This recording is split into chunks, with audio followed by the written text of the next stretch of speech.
Bismillahirrahmanirrahim. Assalamualaikum warahmatullahi wabarakatuh. Yang terhormat dosen pengampu Ibu Asrianti Masud MPD. Saya Indah Puspitaningsih di sini akan menjelaskan komponen-komponen modul ajar yang telah saya buat. Pada halaman pertama itu terdapat judul besarnya yaitu modul ajar dan dilanjut dengan judul materinya yaitu interaksi antar makhluk hidup dan lingkungan. Kemudian di sini ada nama penyusunnya yaitu oleh saya sendiri Indah Puspitaningsih dan disusul dengan tahun ajarannya. Pada halaman kedua itu masih terdapat judul materinya yaitu modul ajar interaksi antar makhluk hidup dan lingkungan. Kemudian disusun oleh penyusun jenjangnya SMP, kelasnya kelas 7, alokasi waktu 2 JP dan fasenya itu fase D. Dan di bawahnya terdapat referensi yaitu dari buku IPA kelas 7 SMP semester 2 dan link YouTube. Kemudian terdapat tujuannya juga yang sesuai dengan RPP yang telah saya buat.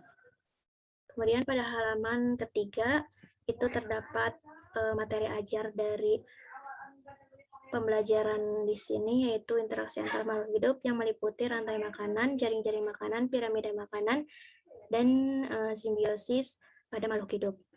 Kemudian halaman keempat terdapat langkah pembelajaran, ada pendahuluan yang meliputi persepsi, motivasi, dan tujuan pembelajaran. Dan selanjutnya ada kegiatan intinya. Di sini saya menggunakan model pembelajaran problem based learning yang meliputi orientasi siswa pada masalah, mengorganisasikan siswa untuk belajar, membimbing penyelidikan individu atau kelompok, mengembangkan dan menyajikan hasil, dan menganalisis dan mengevaluasi proses pemecahan masalah. Kemudian ditutup dengan penutup yakni refleksi, evaluasi, dan tindak lanjut.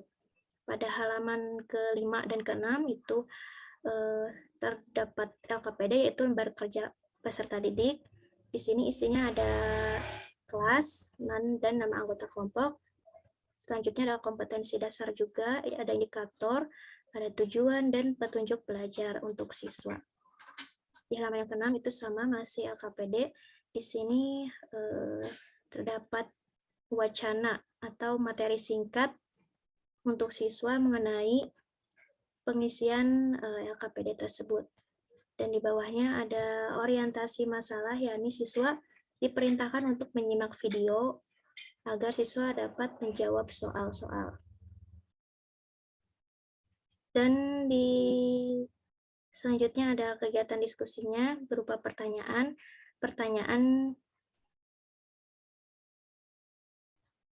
yang membuat siswa menjawab soal tersebut. Di sini soalnya ada 5, dan nomor 1-3 itu soal berisikan tentang pertanyaan mengenai permasalahan dari video yang siswa simak, dan nomor 4 dan 5 itu pertanyaan umum.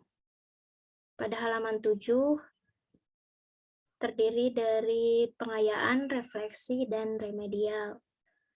Pengayaan itu meliputi apabila siswa telah memenuhi kriteria kesatuan minimal atau KKM, dan refleksi itu meliputi jika pertemuan sebelumnya dirasa belum cukup, maka akan dilakukan perbaikan. Dan kemudian ada remedial ketika siswa tidak memenuhi kriteria ketentuan minimal, maka siswa akan diberikan pembelajaran kembali dengan pemanfaatan tutor sebaya dan kembali diberikan evaluasi berupa pernyataan terkait materi komponen pembelajaran. Pada halaman selanjutnya itu halaman 8 itu terdapat asesmen yang meliputi penilaian kognitif atau pengetahuan. Nah, di sini saya membuat tabel yang pertama, lembar penilaian kognitif berupa soal pilihan ganda. Di sini juga ada kunci jawabannya, ada nomor soal, dan bobot nilai. Dan di bawahnya terdapat keterangan yang menyatakan rumus perhitungan siswa menjawab soal. Halaman selanjutnya pada halaman 9 itu ada penilaian afektif atau penilaian sikap, dan di sini juga saya membuat tabel yang kedua yaitu lembar penilaian afektif yang terdiri dari nama peserta didik, butir sikap yakni disiplin, tanggung jawab, aktif, dan kemudian diakhiri dengan jumlah skor. Dilanjut dengan adanya rubrik penilaian afektif.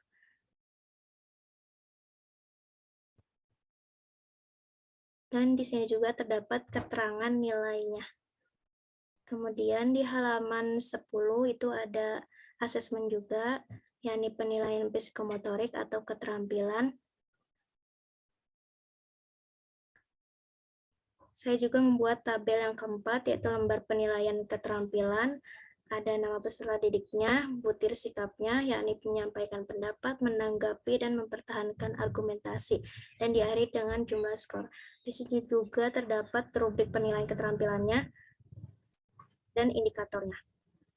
Kemudian diakhiri dengan nilai penilaian psikomotorik tersebut. Pada halaman 11 itu terdapat daftar pustaka. Di sini saya mengambil referensi dari 2 buku. Dan yang terakhir ada identitas penulis. Sekian dari saya, mohon maaf apabila ada kesalahan. Wassalamualaikum warahmatullahi wabarakatuh.